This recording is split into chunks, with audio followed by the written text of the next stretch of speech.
and welcome to the Total Soccer Show. My name is Daryl Grove, and I'm joined by a man. There's nothing preliminary about him. His name is Taylor Rockwell. Hello. Hello. That was a good one.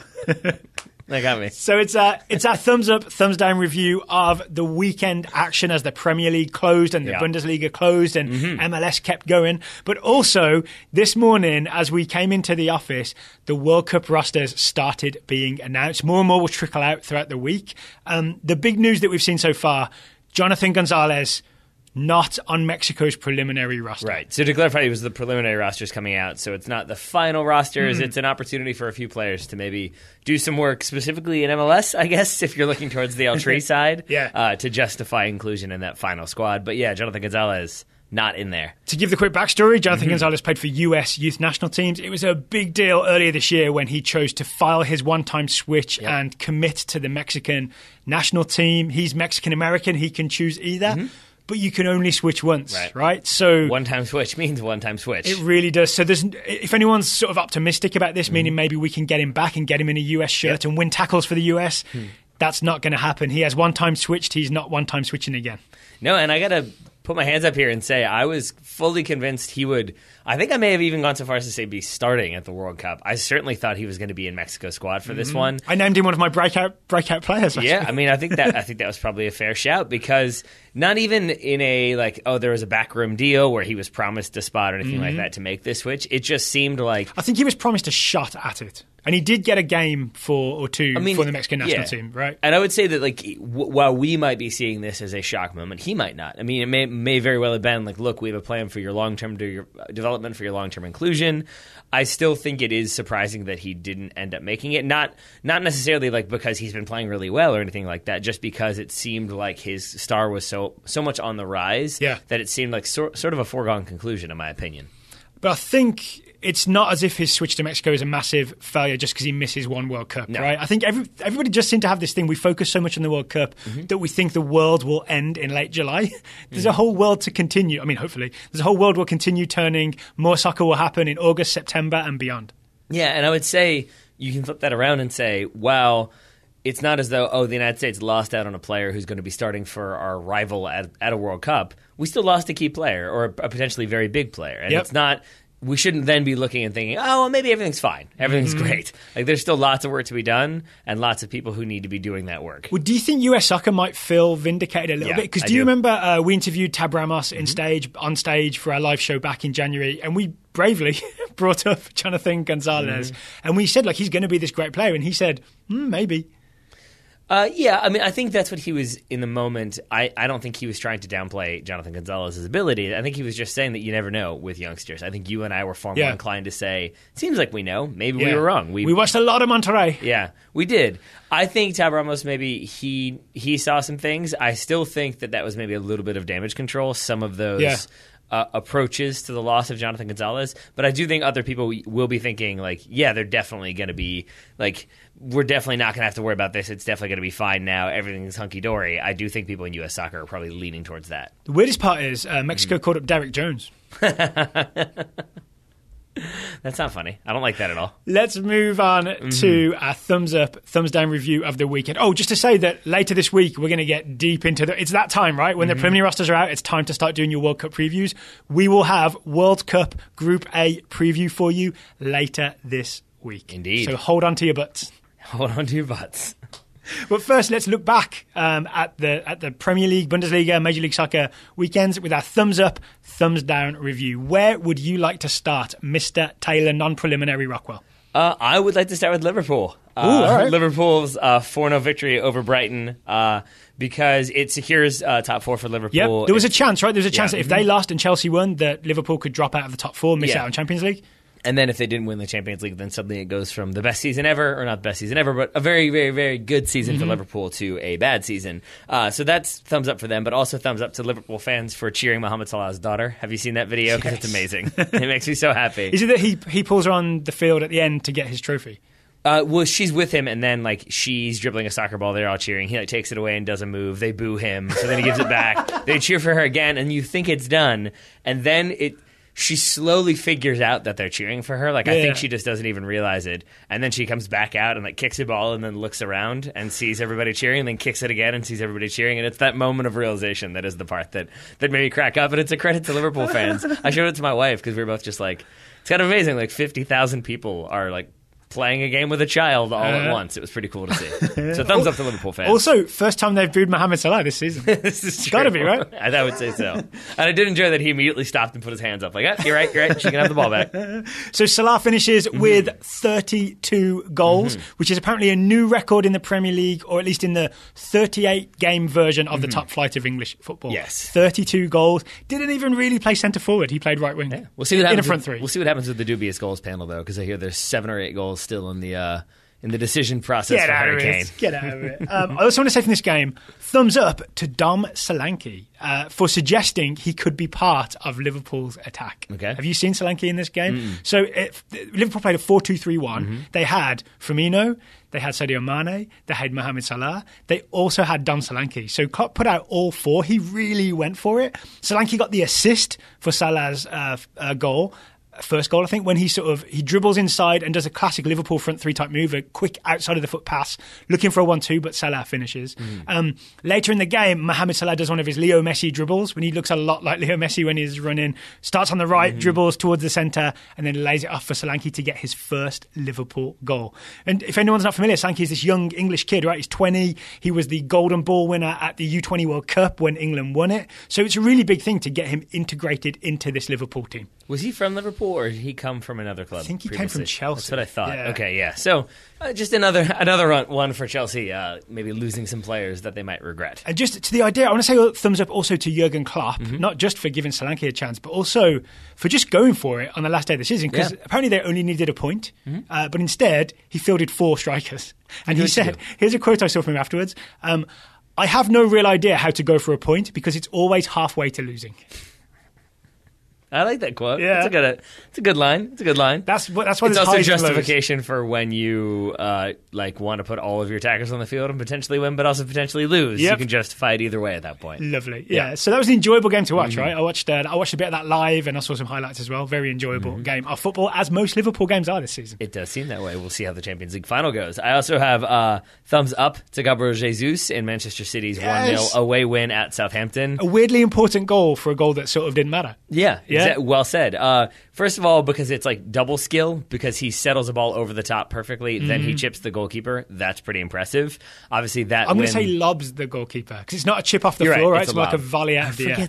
I forget these differences in terminology, but you're absolutely correct. It's a lob, which gives Man City their 100 points. So they're Centurions now, is what I believe the title's being thrown around. I think my team, Wolves, could not manage in the Championship. We got to 99, and I've got to say, it did weirdly hurt to not get to 100. And we are... First world problems, but, Indeed. We are going to not go down the what is the normal narrative, it seems, today, and compare this Man City team to the Invincibles of Arsenal. That seems to be the big talking point. Instead, I'm just going to point out... The correct answer to that is the current Man City team would win because those Arsenal players are mostly retired. I knew you'd go that route.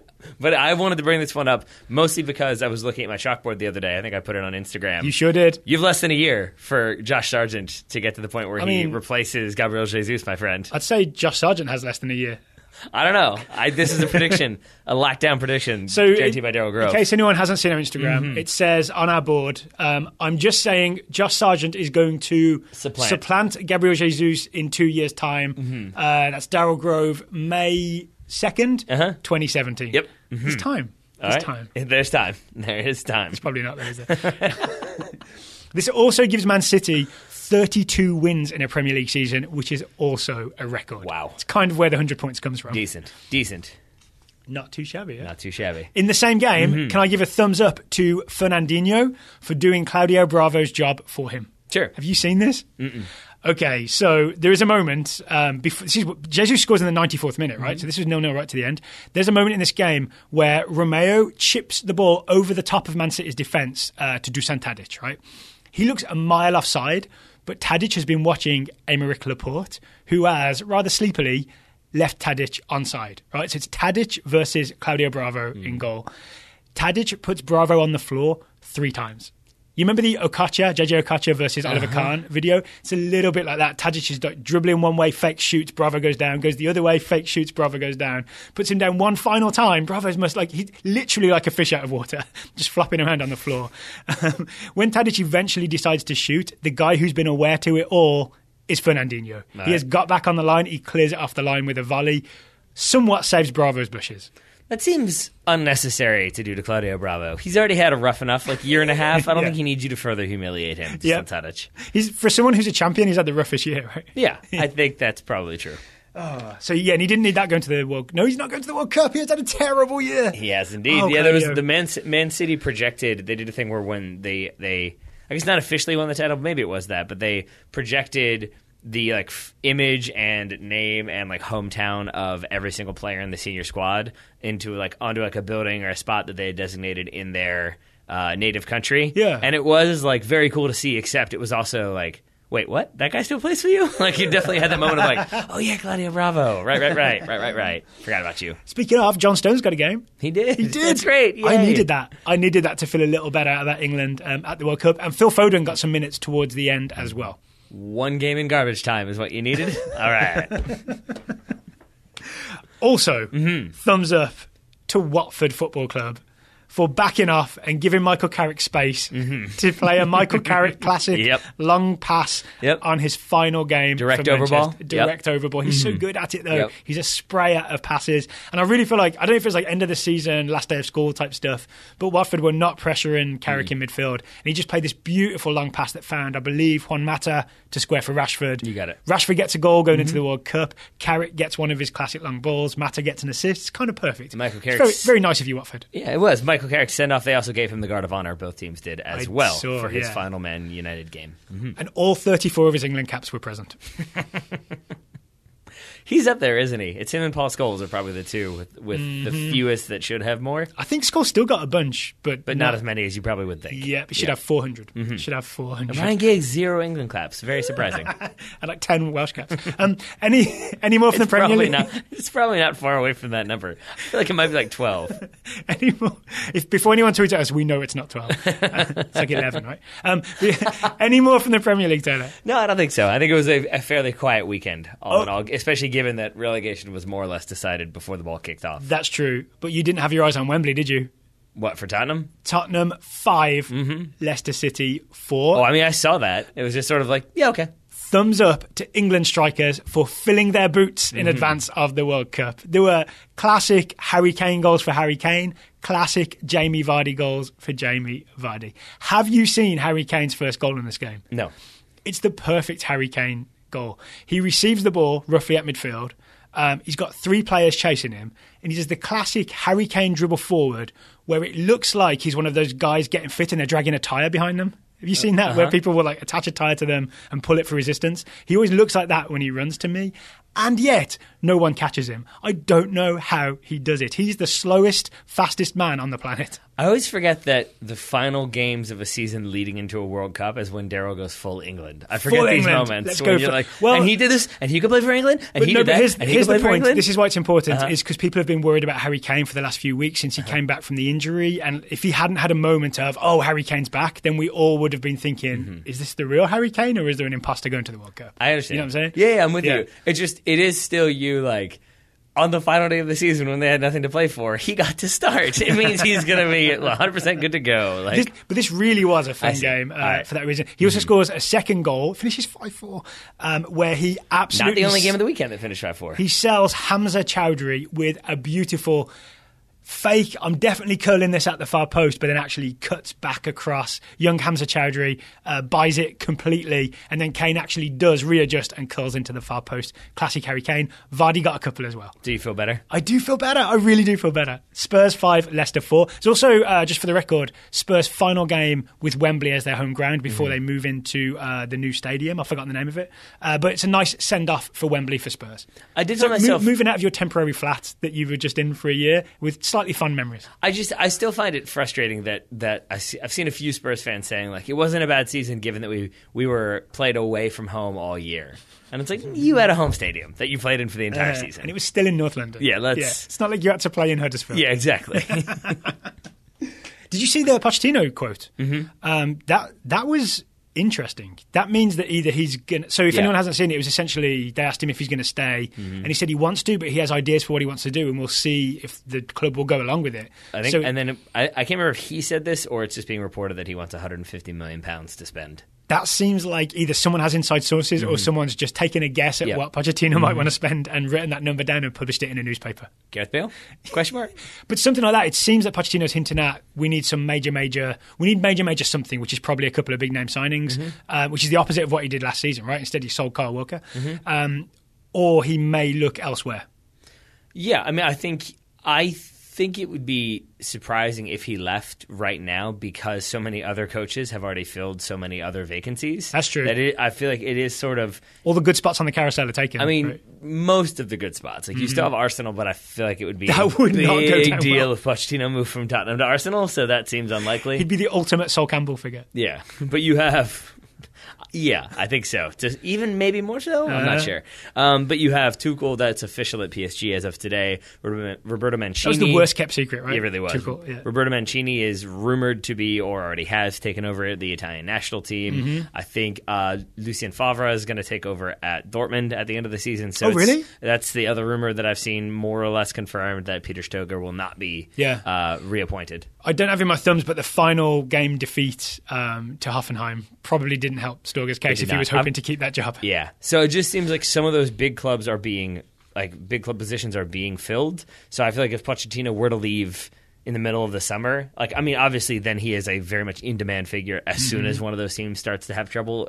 Shades of when Mourinho left Chelsea and just kind of sat it out for a while and decided where he wanted to go. He could just put his feet up. The first time he left Chelsea, to clarify. Yeah. So, but I still think it was probably, definitely more so I need 3 players to feel like I can compete at that next level, and let's make sure that happens. So I'm going to be a little bit more blunt in my press conferences to make sure it does. Interesting. So things might change at Spurs one way or another. Yep. All right, we've got Bundesliga to talk about. We've got Major League Soccer to talk about. We've got some La Liga to talk about. But first, today's show is sponsored by Simple Contacts. You've heard of Simple Contacts before on this show. It is a convenient way to renew your contact lens prescription, reorder your brand of contacts from anywhere in minutes. I can say I have used this and it works. Really? So let's talk about it, because I do not wear contacts. I know you do. Yes. So let's talk about the process. So the process is, if you have a pre-existing contact lens prescription and it's running out, normally you have to go and see your optician. You have to pay them $100 or whatever it is just for them to tell you, yes, that's still your prescription. And then they sort of say, no, we can reorder them for you. And you leave grumbling, thinking, the system. Simple Contacts has found a way around the system. So what you do is, there's an app, or you can do it on your computer, where you take a vision test using your camera on your phone. You'll take a vision test, the usual thing, like what are the letters on the 4th line, all that kind of stuff. And then your results are reviewed by a doctor, and then they will renew your prescription if you pass. You have to do it correctly to get the contact lens prescription. There we go. So then, if you're going to get that prescription, if you're going to get new lenses, I don't know if you're like my wife. I'm guessing you're not. You seem to be very organized and prepared when it comes to medical stuff. She is more so like, oh yeah, they've been I've needed new ones for a week or so. I just don't feel like dealing with it. But we've got the World Cup coming up, and you don't want to not be dealing with it during the World Cup. Exactly. If you're sitting in a bar, if you're sitting in front of a TV and you can't really see and your eyes kind of itch, that's not going to be a fun way to deal with things. So I'm going to put the advertising tagline on this. Don't squint your way through the World Cup. There we go. Make sure to reorder your contacts early using Simple Contacts, and then you'll make sure that you can watch the World Cup from anywhere. You won't have to put your face next to the screen. You won't have to squint. You won't be like, wait, what number's he wearing? Yeah. Is that Harry Kane scoring again? I can't tell from here. I mean, first of all, if it's Daryl Grove watching, I'm sure it will always be Harry Kane scoring. But second, is that Harry Kane or Jamie Vardy with the hat-trick? As I said, Daryl Grove is, though, very very responsible when it comes to his own personal health care. So it is worth noting this is not a replacement for your periodic full eye health exam. Yes. You still need those occasionally, but this is the most convenient way to renew your prescription and reorder your contacts if your vision has not changed. And if you use our offer, it could be the cheapest way, because you can save $30 on your lenses. This is what I did. You save $30 on your lenses if you go to simplecontacts.com/TSS. I'm sure you can guess what that stands for. Or the other option is you just go to simplecontacts.com, and when you check out, use the code TSS at checkout for $30 off your lenses. One more time, it's Simple Contacts, $30 off, simplecontacts.com/TSS or code TSS at checkout. And an easy mnemonic device is it's T as in total, S as in soccer, and then S as in show. That's a good way to remember. Yeah, I don't know if people put that one together. If you can't manage that, the link will be in the show notes. Also helpful. Thank you to Simple Contacts for sponsoring today's show, and may everyone's vision be 2020. Yes.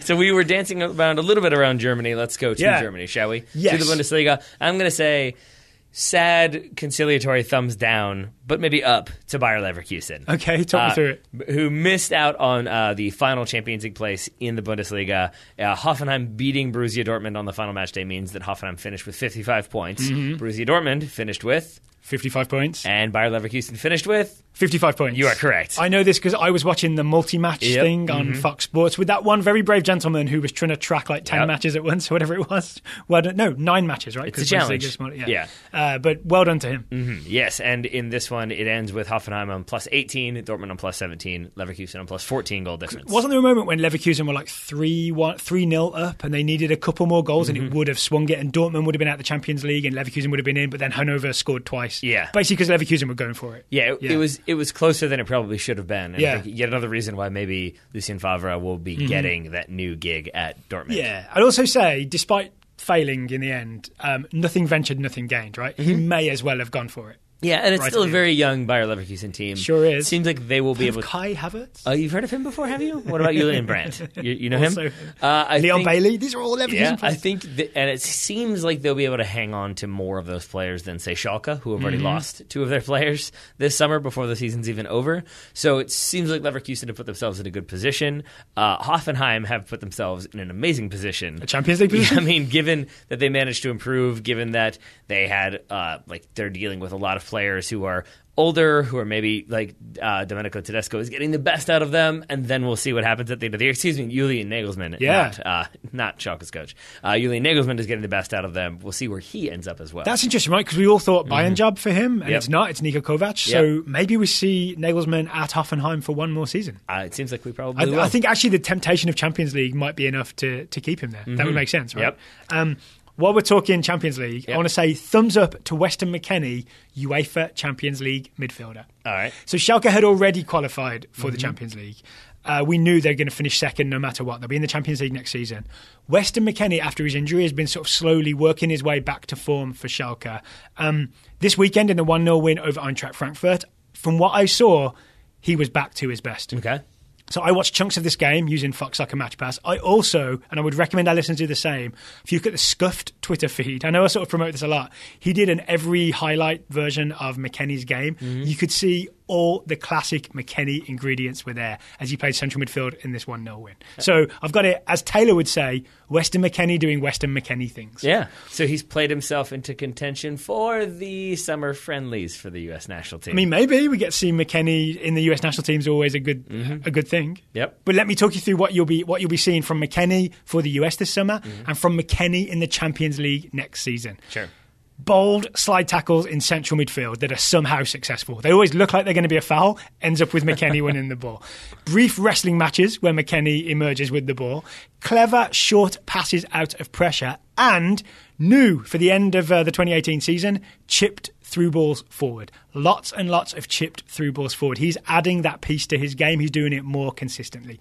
Weston McKenney is growing into the Schalke midfield. Leon Goretzka is leaving. Max Meyer is probably leaving.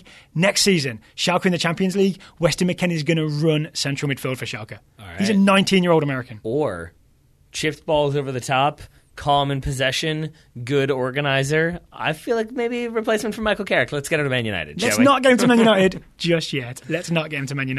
Actually, with that in mind, I want to say thumbs up to Stuttgart and some of the players that they have been pursuing this offseason, question mark? Because it's already the offseason. I came to the office this morning. You said Stuttgart have gone crazy and signed 100 players. Season ended Sunday. They have signed 5 new players. How is that even possible? So they've gotten some on free transfers. Some are like loans where they're sending them back to their the club where they came from. I see. But I think a lot of it is just that they've agreed to the deals in the same way that Leon Goretzka will move to Bayern Munich. It's just he can't move yet because the contract hasn't expired. These players will move once the window officially opens. Anyone of note? Yeah, I'd say there's a few. Borna Sosa is one that you and I were talking about off air, moving from Dinamo Zagreb, 20-year-old Croatian left back. He made Croatia's provisional roster. He did. Roberto Massimo is the one who's coming from Armenia Bielefeld. He's a 17-year-old right winger. He'll go back to them. There's another one from Poland. I smell Scouting Network. There's David Kovac from Dortmund. They got him away from the Dortmund Academy. He's an 18-year-old attacking midfielder. Mark Oliver Kempf, a center back from Freiburg. So it's a lot of quality. And then this is the one that I was just thinking of with Weston McKenney. Pablo Maffeo, who we have in the scouting network. Yeah. From Manchester City, they have signed him out and out as a defensive Permanently? midfielder. Yep. Oh, no, that's competition for McKenney, maybe.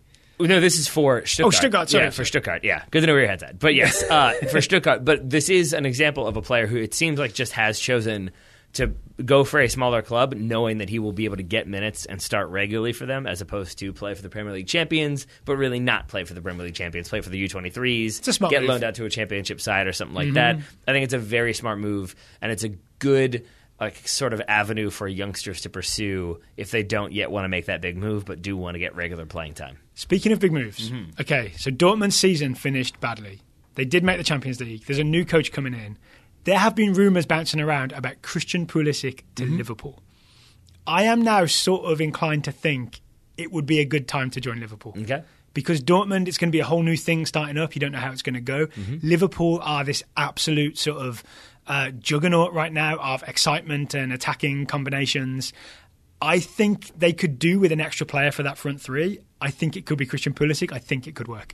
I also think, I don't disagree, and I also think that given the fact that Aubameyang has already left, I might get slated for this one, but I would say that of the players remaining at Dortmund, Christian Pulisic, strangely enough, is probably the one that you can make the most money off of right now if you're Dortmund, because of his young age, because he's been around for a while, that people probably know his name. He has the kind of pedigree. And then I think if you're going for the American market, Liverpool, owned by New England Sports Ventures or whatever it is, so they have that sort of connection there. Fenway Sports Ventures. So yeah, something like that. FSG. There we go.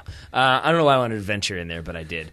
But I do. You're in the mood for a venture. But I think I am. What's the quote? It's £70 million, 70 million euros, 60 like million. That. I saw. That's a lot for Dortmund to get to be able to reinvest in other players. It seems like maybe that's something they could do between that and Aubameyang moving on. That you could now. Aubameyang moved directly to Arsenal's far post. Yeah, we scored again this weekend. Beautiful. But it's another opportunity for you to then reinvest in a squad, have a new manager come in and get the players he wants, and kind of put yourself in the right position. So I'm with you that it makes sense for Dortmund as well. So okay, we'll have all summer to talk Pulisic transfer rumours. I also want to give, staying in the Bundesliga, a thumbs down to the minority of Hamburg fans who threw fireworks and flares onto the field at the end of their 2-1 win over Borussia Mönchengladbach. Okay.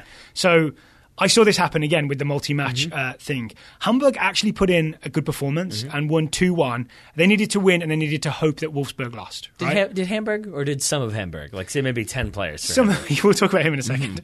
Some of Hamburg put in a really good performance. The fans were genuinely cheering them on, roaring them on, giving them everything they could to give them the best possible chance. But when it became clear towards the end of the game, even though Hamburg won 2-1, that Wolfsburg were winning 4-1, I mean, like the 92nd minute or so, there were flares and fireworks thrown on the field. Police had to come on. It was an absolute sort of disaster.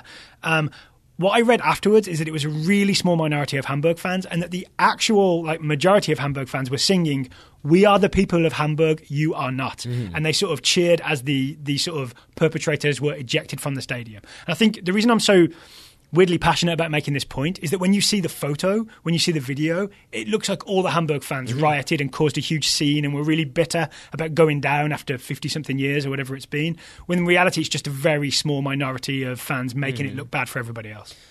I'll say this, though.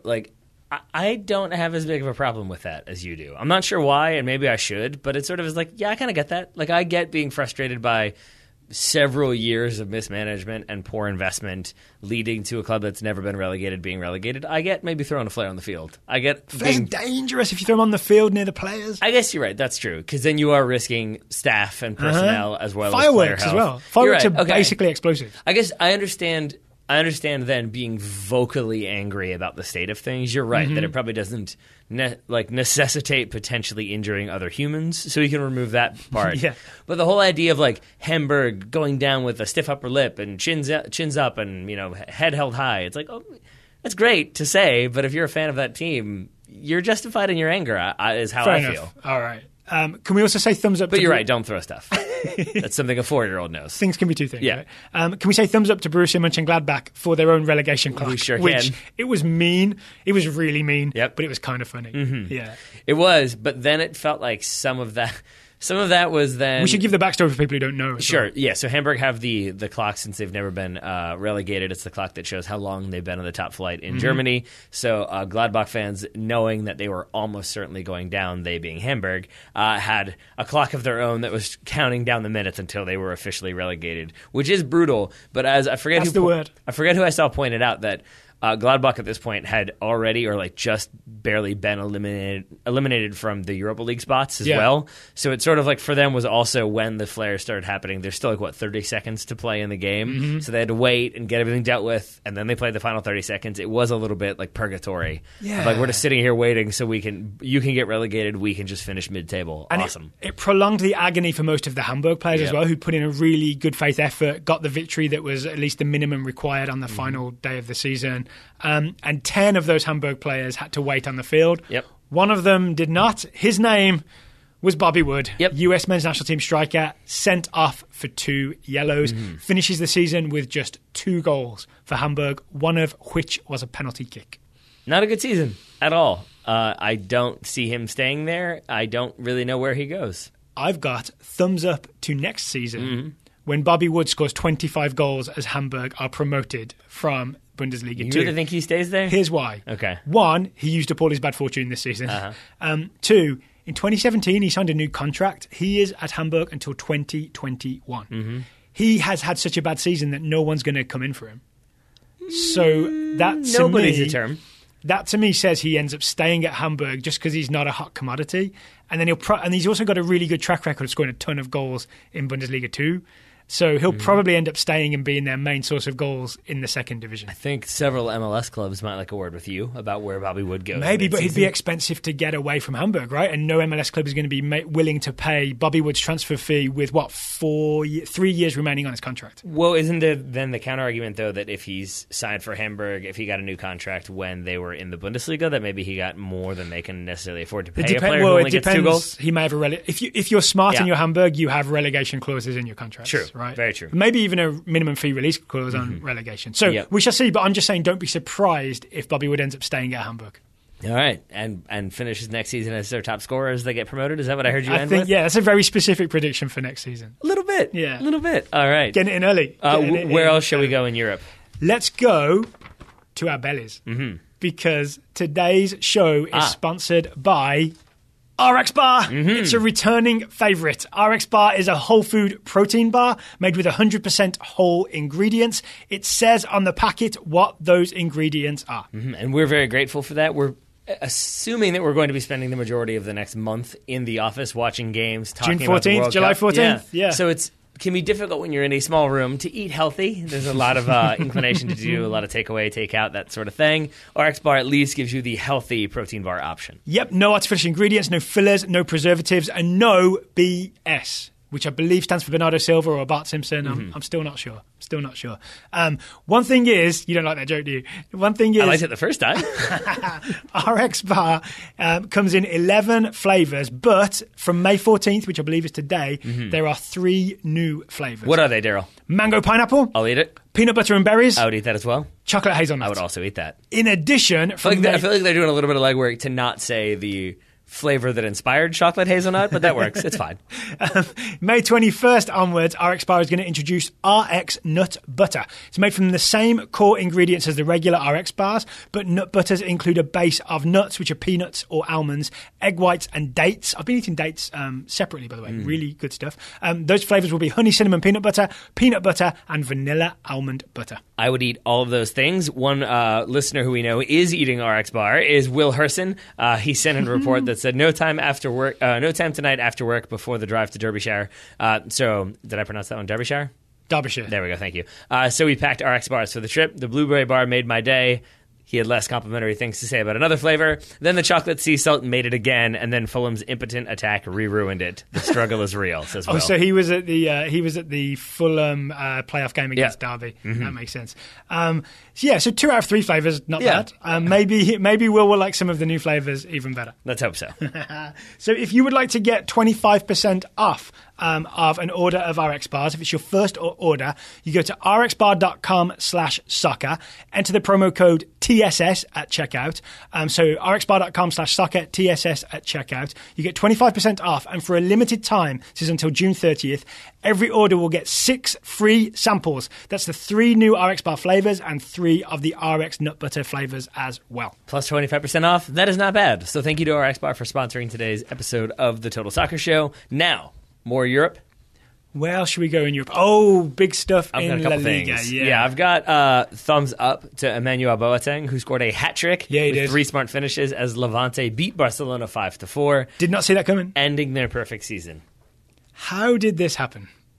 Well, I can tell you how Emmanuel Boateng scored, because it was basically 3 smart finishes. One was an instep volley driven into him at the near post. One was one that he snuck past Ter Stegen and then bited off Nelson Semedo to just kind of boot it in from 1 foot out. And the last one was a very calm finish, well taken into the far side netting. But where was Gerard Piqué and Samuel Umtiti? And Leo Messi? Yeah. So this was the more controversial aspect, right? Is that I guess Barcelona, after the title was secure, had agreed to play a one-off charity-friendly match in South Africa against the Mamelodi Sundowns, I think it was, benefiting Nelson Mandela. It was to commemorate the 100th anniversary of Nelson Mandela's birth. So if he'd lived his birthday, he'd have been 100. So it's obviously a big moment for South Africa. They got Barcelona to come over, but the rumour is that part of the contract is that Barcelona guaranteed to play some of their big names, which would include Leo Messi. Yep. But that doesn't explain why they dropped Gerard Piqué and Samuel Umtiti for this game. Unless they're going to play them and wanted them to be fresh, or unless those players said, if I'm traveling to South Africa, I don't want to play a game today. I need to Right, because they've both got World Cup to think about, right? Umtiti's going to go with France, Piqué's going to go with Spain, so maybe that was at their own request. We're just speculating here. Right? But I think Piqué still subbed in this one. But regardless, I think it's just still sort of a foolish decision. I understand the appeal of making charitable donations, lending your time towards worthwhile endeavors. Or commemorating Mandela. Yes. I feel like part of it, though, is that maybe this is me being cynical. I don't know. But I also feel like that when Barcelona had no shirt sponsor and were all about independence and unity and had this kind of approach to soccer, that resonated a bit more than having the Qatar Foundation and Qatar Airways and whatever else. And it feels a little bit like a sort of good PR grab certainly at the tail end of a season, but still during a season when you have a chance to go unbeaten. And it really does sort of ruin the narrative a little bit. I would say for Valverde especially, he probably can't be pleased that a season that otherwise would be looked upon as we went undefeated in the league, we won Copa del Rey, things are looking up. Suddenly it's you won the league, but you kind of coughed it up the perfect thing up at the end, and you should have beaten Real Madrid in the final Clásico, but you didn't. It's going to be a different narrative. It's what we were talking about with Liverpool, how quickly things can change if things don't go right. And I just feel like it was a short-sighted decision, albeit one with theoretically noble undertakings. There we go. So Levante beat Barcelona 5-4. Barcelona will not finish the season as invincibles. Patrick Vieira and co are safe as the most famous invincibles. And then further south of Spain, I wanted to go to Italy. Juventus wrapping up their 7th straight Serie A title. They're doing things. Gabriele Marcotti, in his weekend roundup, he said it better than I can. In singing praise for Max Allegri, he said he didn't just win his fourth straight Serie A crown with Juve. He also won his 4th straight Coppa Italia, making it 4 doubles in 4 years. That's not bad. Then Marcotti's point was Allegri navigated the acrimonious loss of Leonardo Bonucci in the summer. He had the courage to bench Paulo Dybala, who nevertheless scored 26 goals when it seemed necessary. He found the right balance in midfield. He coaxed performances from the old legs of Andrea Barzagli, Giorgio Chiellini, Sami Khedira, Mario Mandzukic, and Gigi Buffon. He did all of this at a time when it seems like he was constantly being linked with moves away from the club. There was a lot of drama, and it seemed like Napoli were sort of the feel-good story of the season, so that he was kind of able to overcome all that. I'll be honest, credit to Allegri. I am ready for another Italian team to win Serie A, though. Well, I think Allegri might be as well, which is why I think he might move.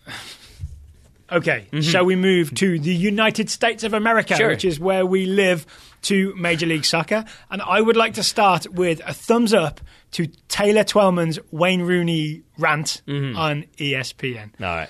So we were very down on the Rooney transfer to DC United, right? Which, by the way, is not officially happening yet. And there's a chance Rooney is using this as leverage, maybe, to get a better Everton contract.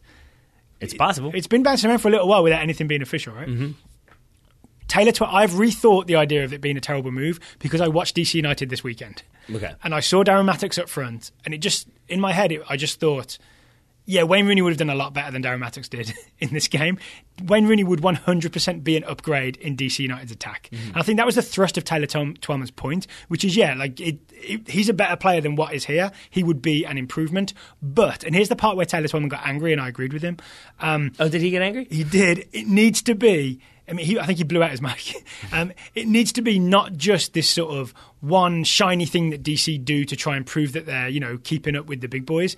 It needs to be the beginnings of doing everything right, like hiring enough front office staff, treating the fans with more respect and not, dropping some supporters groups. It needs to be making their academy free. Rooney needs to be the symbol of an entire sea change and investment in the club, as opposed to a band-aid to paper over the cracks. That was the essence of Taylor Twellman's take. And I think I basically just want to say, I think he has the correct take.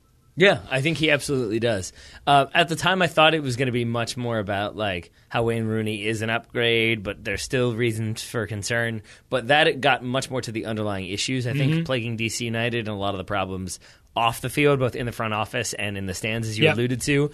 I think, and I still go back to, I have some issues with this Wayne Rooney signing because... historically, if you look at who DC United have had, who their kind of legendary players are, yes, you've had national team players from the U.S., that is, but you've got lots of South and Central Americans in there who I feel like that leads to the kind of melting pot idea of those supporters groups. And when you start to maybe take away some of that, which is what I would say they've done with focusing on one group over two others, and then you kind of bring in Wayne Rooney, it just feels like they're going a different route than maybe has worked for them historically. But let's give them a chance maybe and see what happens once Audi Field opens. If Rooney is the beginning of wider investment and wising up, I've got a feeling it won't be, but it's worth maybe being open-minded. Let's hope so. Onto this game. So DC lost 3-2 to Real Salt Lake. Chris Durkin, Total Soccer Show favourite Chris Durkin, I don't know if he's in the scouting reports today, he had one of his best games for DC United. Even though they lost, he played sort of lone defensive midfielder in a 4-1-4-1. Thumbs up to Chris Durkin for sort of putting in the type of performance we saw for the under-17s at the Under-17 World Cup against grown men in Major League Soccer. He sort of was eating almost everything that came through in defensive midfield. He was cutting off a load of attacks, playing beautiful long balls out wide. It was a really mature performance from young Chris Durkin. Thumbs up. Speaking of mature performances, I'm just going to say thumbs up to Atlanta United, and that's going to be it pretty much. There's lots of stuff to talk about from their 2-1 victory away at Orlando City. Yep. Lots and lots. Can we call it the Southeast Derby? Yeah, I think we can. I think it is a pretty contentious rivalry at this point. Lots of trash talk before, during, and after this one, especially after. Mostly Will Johnson, the referee. There's that, but I saw I saw the most savage burn I think I saw was somebody saying, it was an Orlando fan being like, you guys don't even have a soccer-specific stadium that you play in. Or because they share with the Falcons. So then how can you claim to be this dominant force? And somebody's response was, no, we have a home stadium that we dominate in, and it was a link to Orlando City's home field's address, which I thought was kind of brutal. That's harsh. Yeah, it was. Harsh. But it's still, it's Atlanta United getting strong performances from the players you would expect. It's Darlington Nagbe playing excellent soccer. I was weirdly impressed by Nagbe's defensive game here. Not in the same way as Chris Durkin, winning tackles and stuff, but I saw him do a lot of just getting in front of people and closing down passing lanes in a way that I forget that Nagbe is capable of doing. I was really impressed with what I saw. And in a game that had a lot of atmosphere and some animosity amongst the players, it was atmosmosity. It was what I expected from Darlington Nagbe in terms of makes a tackle, gets knocked over, hops right back up, and gets back into shape. And just yep. Good stuff there. Good stuff from Barco, who gets the eventual winner. Yeah. I want to say, talk about that. I'm getting to all the positivity because I want to say Jose Martinez scores the opener with a penalty, does the same penalty run-up that we were really negative about when he missed. I forget what game that was. Maybe it was LAFC. Yep.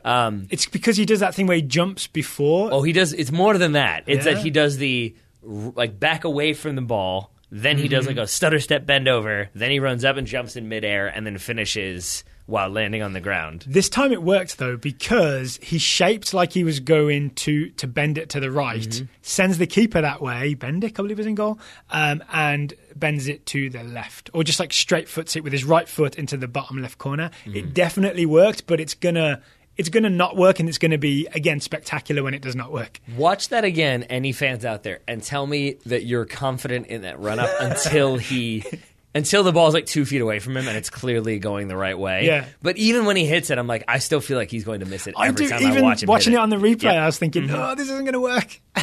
And somehow it did, but it did not. I still say, aim low, hit hard. I'm going to say... less question marks there. For this penalty kick and for the second goal for Atlanta, which came through Barco, thumbs down to Orlando's defensive midfielders.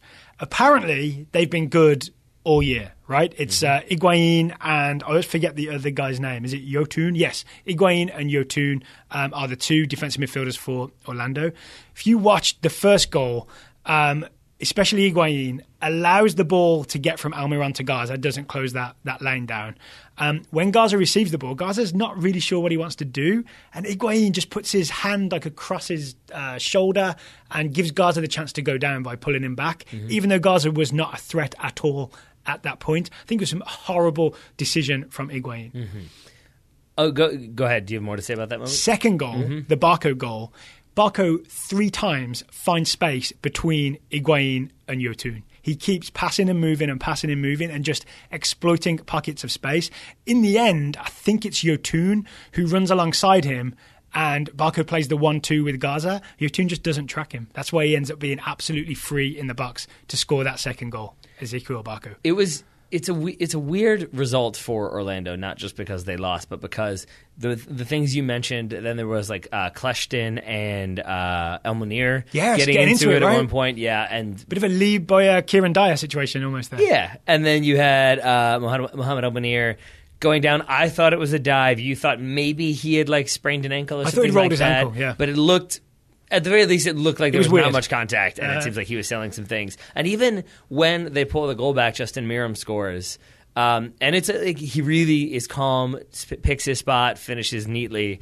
But there is no celebration from him really at all. And then no one from his team comes up and celebrates with him. I think maybe they're trying to get the ball to get it back into play. Yeah. But it felt like a team that has some locker room issues. Do you think? The fact that he scores and no one really celebrates with him. He just kind of ran over and like stood by himself and then slowly walked back and nobody came over and reminded him like, hey, we got to go, we're losing, or like said, hey, good job, but let's go. There was none of that. It was just sort of like, all right. My guess is it's not so much Orlando interpersonal issues as Orlando versus the world. Because from the moment Higuain concedes that penalty and yells about it, it was a penalty. He should not have put his arms across Garza's shoulders, right?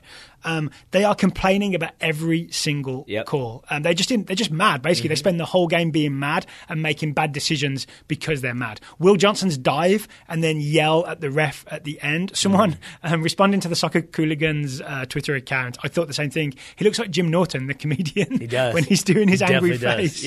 Yeah. But there was no need to be that mad when you just clearly left your feet behind and dove, divined. But if you feel like you're the aggrieved party, then you feel like nothing's going your way, then you feel like suddenly everybody's out to get you, and that's where that sort of anger comes from, I feel like. Yeah, so that's a little worrying to see what happens next with Orlando. All right, sticking in MLS, I want to say thumbs down to Toronto midfielder Ega Akecha. Okay. For failing to handle the Revs' pressure. So New England Revolution under Brad Friedel played this pretty intense pressing game. 2 of the 3 goals that Toronto conceded to the Revs this weekend came from pressing. 2 of the 3 goals were in the first 7 minutes. All 3 goals were Ega Akecha's fault. All 3 goals were Ega Akecha's fault. They're all on him. That's not good. First goal, Michael Bradley passes it to him in midfield and he waits for the ball to come. Caldwell comes to tackle him. He tries to roll Caldwell and 100% fails. Caldwell just steps across, pokes the ball to Bunbury. Bunbury pokes it on to Pania. That's a goal 4 minutes in. Next goal, the 7th minute, it's Bono is sort of under pressure, dribbles out of his goal, passes it short to Akecha in like the top of the box. Akecha's demanding it, wants the ball, tries to play a quick one-time pass out wide, passes it directly to Pania. who scores 2-0 to Akecha. The third goal comes when Akecha tries to play a kind of optimistic forward ball, gives it straight to Farrell. Revs come back down the other way, score again. All on Akecha. So we probably won't see much of him for the next couple games? Why is that? I mean, if he's conceding 3 goals on his own? Oh, I don't know, because Toronto have so many injury problems that he'll probably keep playing. I think you just made this incredibly compelling argument for why he was at fault for 3 goals. Yeah. And then we're sweet enough to be like, why would he get in trouble? Why wouldn't they want him starting every game? What do you mean? I just want the best for him. Well, one guy we won't be seeing is Sebastian Giovinco. Thumbs down to Sebastian Giovinco for the worst goal celebration of all time. What, you mean punching someone in the face? Yeah, it wasn't quite a punch, but at 3-0 down, Toronto meant a tiny comeback. 87th minute, Giovinco scores a penalty kick, makes it 3-2. In his hurry to get back to the central circle, he kind of gets... Wilfried Zahibo kind of tries to take the ball off him because it's Revs take the kickoff, right? The other team takes the kickoff. Giovinco gets his hands right into Zahibo's face, grabs him in the face, sent off. Stupidest celebration ever. Yeah, I mean, and it's why you're not supposed to, because I never really understood why, like if you're chasing a game and you get the ball out of the goal, the ref will say, like, don't touch the ball, leave the ball, don't touch it. And that's part of the reason why, is because you know it's going to lead to scraps like that. Yeah, because it really does just open it up for the other team to be like, no, that's our ball, we'll take it. And then if they're a little too aggressive, if you're a little too aggressive, things can happen. Will you indulge me in one more for Major League Soccer? Sure. It's Reggie Cannon's Instagram account. What you got? Thumbs up to Reggie Cannon. Have you seen this? No. So he's got a photo of Ashley Cole yelling at him after the game. Dallas beat LA Galaxy 3-2. Cannon plays for Dallas, young American right back. And the quote underneath was simply, "When your idols become your rivals." That's good. So Reggie Cannon went toe-to-toe with Ashley Cole. He did actually get burned on one of the goals, but Dallas won 3-2. This was also a game where Zlatan Ibrahimovic started to get annoyed with his teammates. Yeah. Did you see any of this? I feel like that's a long time coming, yeah. Poor old Kamara, Ola Kamara, he's a centre-forward, right? Yep. He was forced to play like left wing in a 4-2-3-1 type thing, and he kept having Zlatan get mad at him for not playing the ball in soon enough. Yeah. There you go. That's kind of what we thought might happen. We'll see what happens more with that later in the week. Maybe more scouting reports later in the week. No time for scouting reports today? Okay, no problem. Yeah, we will have another show on Tuesday evening. Then we're going to have our World Cup preview show on Thursday, just so you know what is on tap for Total Soccer Show this week. It will be a deep World Cup preview, so we'll do fewer shows this week than we usually do. All right, Taylor Rockwell, thank you for taking the time to talk to me today. Right back at you, buddy. Listeners, thank you for listening, and we will talk to you again on Tuesday.